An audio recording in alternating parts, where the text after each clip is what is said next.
Bujumbura, la capitale économique du Burundi, abrite à partir de ce lundi, le 28 octobre 2024, les participants au 23e sommet de Comesa sous le thème Accélérer l'intégration régionale par le développement des chaînes de valeur dans les domaines de l'agriculture résiliente au climat, l'exploitation minière et du tourisme. Ce sommet a été ouvert par le Premier ministre Gervais Ndirakobucha qui parlait d'un moment favorable pour mettre à table les difficultés auxquelles la communauté de Comesa fait face pour des solutions favorables. Le Premier ministre burundais a profité de l'occasion de présenter géographiquement le Burundi comme un pays favorable à l'investissement de par sa position stratégique au sein de la région en particulier et de l'Afrique en général. Officiellement, disaient tous les intervenants dans le forum, l'Afrique regorge 60% du sous-sol mondial mais reste toujours le continent le plus pauvre des autres. Les choses se présentent ainsi parce que l'Afrique, y compris les États membres du COMESA, se contentent d'exporter les minéraux à un prix presque insignifiant,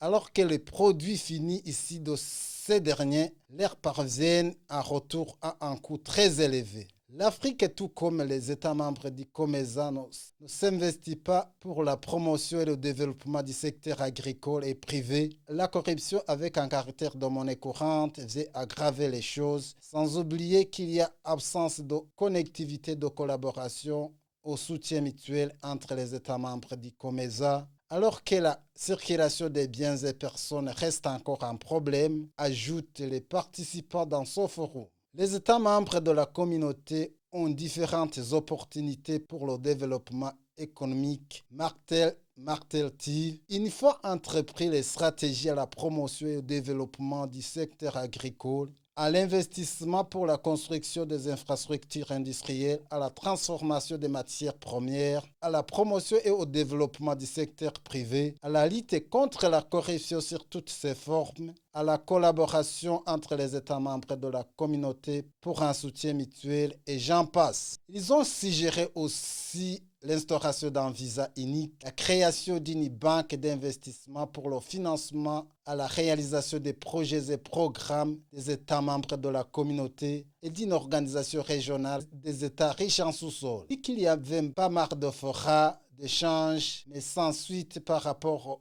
aux recommandations irrelatives.